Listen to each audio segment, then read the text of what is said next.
dans les profondeurs de la forêt dense et sombre, là où les rayons du soleil peinaient à percer le feuillage épais, se trouvait un petit village isolé.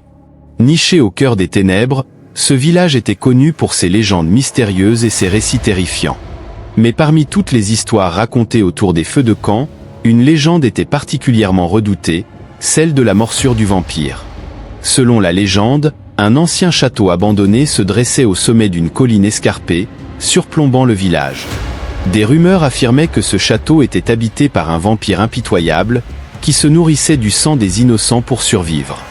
Les villageois tremblaient à l'idée même de prononcer le nom du château, et encore moins d'y mettre les pieds. Pourtant, malgré les avertissements des anciens et les récits de terreur, un groupe de jeunes intrépides décida un jour de braver l'interdit et de s'aventurer dans les entrailles du château maudit. Parmi eux se trouvait Lisa, une jeune fille audacieuse au cœur vaillant, et son ami d'enfance, Marc, un garçon courageux mais un peu trop téméraire. Guidés par la curiosité et l'excitation de l'inconnu, les jeunes explorateurs franchirent les portes délabrées du château, ignorant les avertissements des villageois. À l'intérieur, l'atmosphère était oppressante, chargée d'une étrange énergie qui semblait imprégner chaque pierre du lieu maudit. Ils avançaient avec prudence, leurs pas résonnant dans les couloirs sombres et poussiéreux. Soudain, un bruit sinistre les figea sur place. Un murmure faible mais distinct résonna dans les ténèbres, glaçant leur sang. Lisa frissonna, sentant une présence maléfique planer autour d'eux. « C'est une mauvaise idée, Marc, » murmura-t-elle, tentant de réprimer sa peur grandissante. Mais Marc, aveuglé par sa soif d'aventure, ignora ces avertissements et poursuivit leur exploration. Plus ils avançaient, plus l'atmosphère devenait pesante, comme si les murs eux-mêmes les observaient avec une avidité malsaine. Soudain, une ombre se détacha du noir, glissant silencieusement vers eux. Lisa sentit son cœur battre la chamade alors que la silhouette se révéla être une femme vêtue de noir, aux yeux perçants et aux lèvres rouges sang. Son regard était hypnotique, ensorcelant. « Qui êtes-vous » demanda Marc d'une voix tremblante, reculant instinctivement.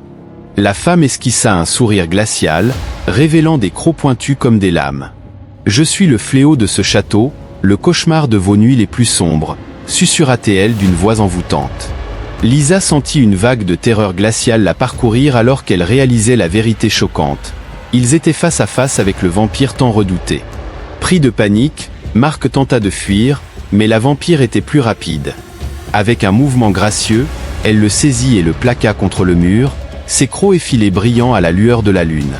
Lisa sentit son sang se glacer dans ses veines alors qu'elle observait l'horreur se dérouler devant ses yeux.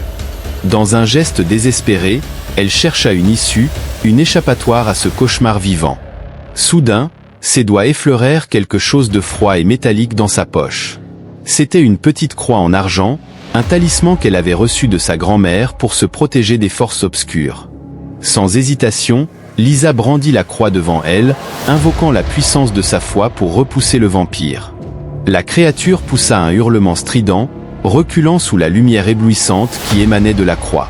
Profitant de l'instant de répit, Lisa s'empara de Marc et s'enfuit à travers les dédales sombres du château, poursuivie par les plaintes affreuses du vampire enragé. Ils coururent aussi vite que leurs jambes le leur permettaient, ignorant la douleur lancinante qui brûlait leurs poumons.